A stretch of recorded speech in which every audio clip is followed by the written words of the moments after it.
네, 안녕하세요. 동포세계 김용필입니다. 네, 오늘은 9월 6일 이 두 번째 뉴스로 여러분들에게 인사를 드리도록 하겠습니다. 두 번째 뉴스에서 주요하게 여러분들에게 좀 전해드리고자 하는 것은 이 근로감독관과 관련된 이 뉴스가 있어서 여러분들에게 좀 말씀을 드리고자 합니다. 여러분들이 이제는 사업장에서 다 일을 하시면서 여러가지 사건 사고를 겪을 수가 있습니다. 일을 하고 돈을 못 받을 수도 있고요. 그리고 일을 그만뒀는데 이제 퇴직금을 고용주가 제대로 정산을 해주지 않아서 그냥 갈등이 생길 수도 있고요. 그리고 일을 하다 다치는 경우도 있고, 그리고 부당해고를 당하는 경우도 있고, 심지어는 사업장 내에서 이렇게 성희롱이랄까 이런 것도 또 차별을 당하는 그런 일도 있습니다. 그렇게 되면은 바로 노동청에 이렇게 신고를 하게 되어 있죠. 그러면 여러분들이 그 신고 건수, 진정이라고 합니다. 이 진정서를 접수를 해서 그거를 해결해 주는 사람, 그 사람들이 지금 근로감독관인데요. 그래서 이 근로감독관이 얼마나 이렇게 신속하게 잘 처리해 주느냐에 따라서 바로 이 고민을 또 빨리 해결할 수 있습니다.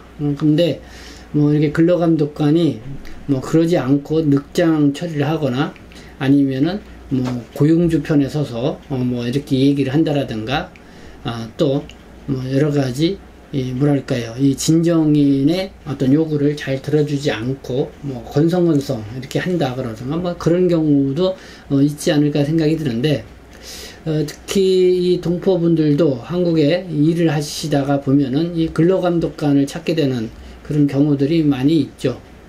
그래서 이 근로감독관에 대해서 우리 동포분들도 나름대로 생각하는 바들이 있을 것 같은데요.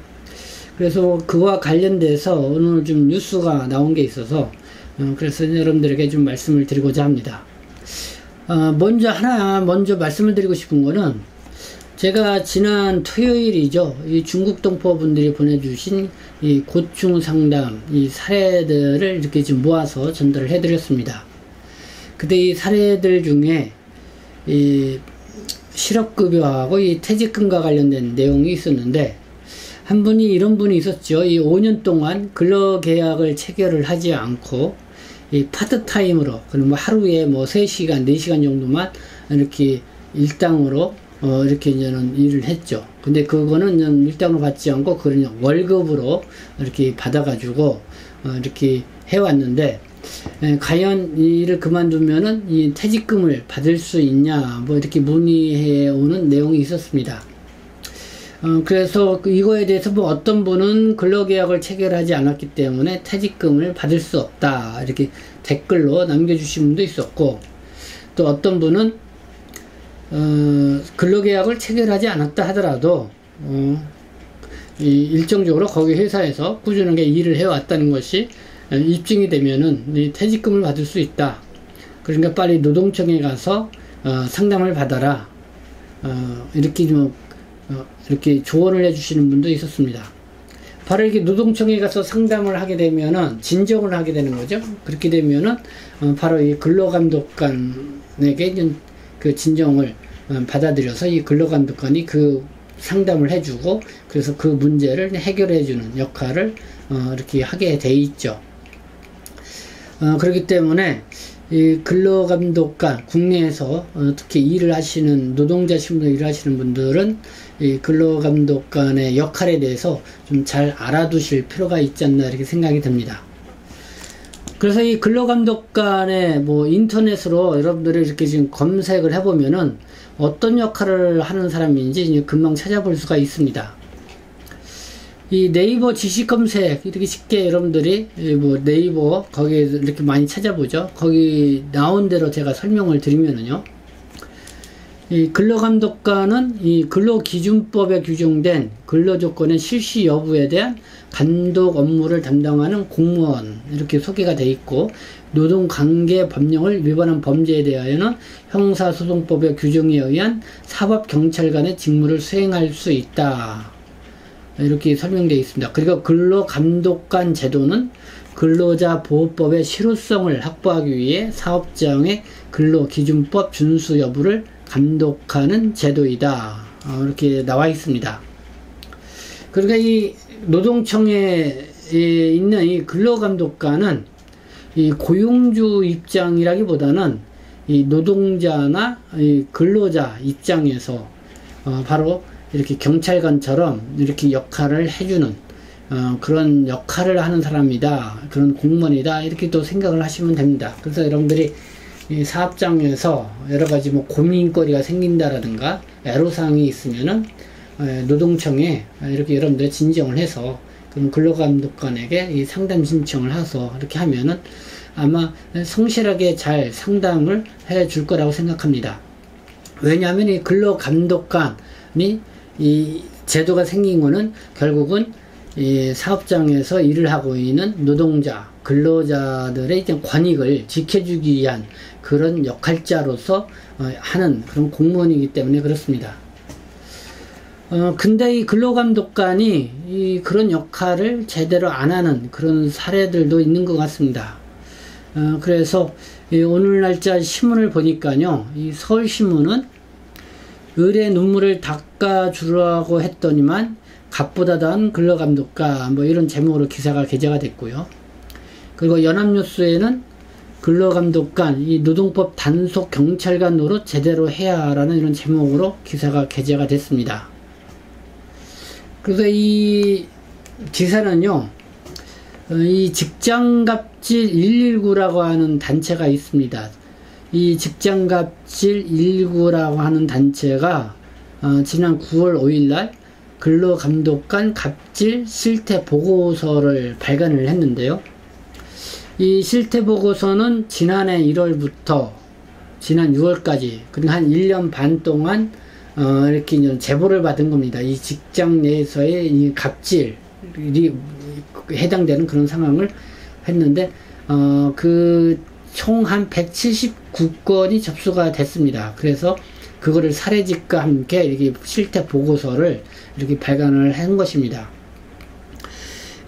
그 179건 사례 이렇게 보니까요, 이 근로감독관이 일을 제때 해결하지 않는 늑장 처리가 73건, 40.8%로 가장 많았고요. 체불 임금을 계산해주지 않는 등의 불성실 조사가 59건으로 33%, 또 진정인을 나무라는 부적절한 발언이 31건으로 17.4%, 그리고 합의, 치와 종용이 16건으로 8.9% 이렇게 분석이 됐다고 보고서가 밝히고 있습니다. 이 직장갑질 119 단체는요, 뭐 노동 전문가, 변호사, 노무사 한 150여 명이 함께 만든 민간 공익 단체라고 합니다. 2017년 1월 1일 출범을 했고요. 그래서 이 직장 내 갑질로 인해 근로자들이 피해를 받는 사례를 이 제보를 받고 있고 전문으로 상담해주는 역할을 하는 이 전문가 집단이라고 합니다. 그래서 이 직장갑질 119에 뭐 임혜인 노무사 말이 인용돼서 신문에 게재가 됐는데요. 그 내용을 보면은요, 노동자들은 침해된 권리를 회복하기 위해 노동청에 방문을 하는데 근로감독관의 불성실하고 소극적인 행정처리 탓에 더 상처를 받는다. 근로감독관 제도의 전면적인 개선이 절실하다. 이렇게 강조해서 말한 부분이 또 신문에 게재가 됐습니다. 네, 앞서 말씀드린 것처럼 이 근로감독관 제도는 이 사업장 내에서 일을 하고 있는 근로자, 노동자의 권익을 보호해주기 위해서 만들어진 제도입니다. 그렇기 때문에 뭐 여러분들이 직장 내에서 뭐 여러 가지 애로사항이 있거나 그러면은 바로 이 노동청에 신고를 하면은 이 근로감독관이 여러분들 입장에 서서 잘 상담을 해주고 일 처리를 해 줄도록 이렇게 되어 있는 것입니다. 근데 이 직장 갑질 119 이 단체가 지난 1년 반 동안 이 제보를 받은 179건 이거를 이제 실태 보고서를 내면서 이렇게 이제 언론에 보도가 됐는데요. 근데 보니까 뭐 아직도 이 근로감독관이 이 자기의 역할을 제대로 하지 못하고 이렇게 있는 그런 사례들을 이렇게 좀 보여준 게 아닌가 생각이 듭니다. 근데 제가 좀 잘 아시는 이 노무사분님한테 한번 물어봤습니다. 이 근로감독관이 정말 이렇게 신문 언론에 이렇게 나왔는데 정말 이러냐 이렇게 물어봤는데, 과거에는 노동자 입장을 많이 고려를 하면서 뭐 이렇게 근로감독관이 일을 했는데, 최근에 특히 이 코로나19 이 상황에 여러 가지 뭐 사업장이 상당히 어려움을 겪고 있고, 이 고용주가 상당히 어려움을 겪고 있기 때문에, 그래서 그전과는 다르게 이 고용주 쪽을 좀 고려해서 이렇게 하는 경향이 좀 있는 것 같다, 뭐 이런 얘기를 해줍니다. 특히 지방에 있는 이런 근로감독관들이 좀 덜어져 그런 성향들이 보인다, 이렇게 얘기를 해주는 걸 좀 이렇게 들을 수가 있었는데요. 그러나 아마 말씀드린 것처럼 이 근로감독관은 노동자, 근로자를 위해서 만들어진 제도인 이 노동법 관련 이 사법경찰관이다, 뭐 이렇게 여러분들이 기본적으로 이해를 하시면 좋을 것 같습니다. 네, 그래서 오늘은 이렇게 근로감독관에 이렇게 좀 언론에 나온 내용도 있고, 그리고 이 근로감독관에 대해서 좀 제대로 여러분들이 이해를 할 필요가 있다, 이렇게 생각을 해서 오늘 좀 관심있게 여러분들에게 말씀을 드렸고요. 그리고 앞서 제가 시작할 때 이 퇴직금 이야기를 했습니다. 이 5년 동안 이 파트타임 일용직으로 뭐 이렇게 하루에 3시간씩 이렇게도 일을 했는데, 과연 일을 하면 퇴직금을 받을 수 있냐? 그래서 이 부분을 제가 좀 알아보니까요, 이 근로계약을 체결을 하지 않았다 하더라도요, 일주일에 16시간 이상, 그래서 총 한 달 60시간 이상, 그렇게 해서 1년 이상을 근무를 하면은 이 퇴직금을 받을 수 있다, 이렇게 설명을 해주고 있습니다. 그러니까 일주일에 16시간 이상, 그리고 한 달로 계산하면은 60시간 이상, 그렇게 꾸준하게 1년 이상을 근무를 하게 되면은 퇴직금을 받을 수 있다. 요거를 기준으로 해서 여러분들이 생각을 하시면 될 것 같습니다. 네, 오늘도 여러분들에게 좀 도움이 되는 그런 방송이 됐으면 좋겠습니다. 지금까지 시청해 주셔서 감사합니다. 저는 동포세계신문 대표 편집장 김용필이었습니다.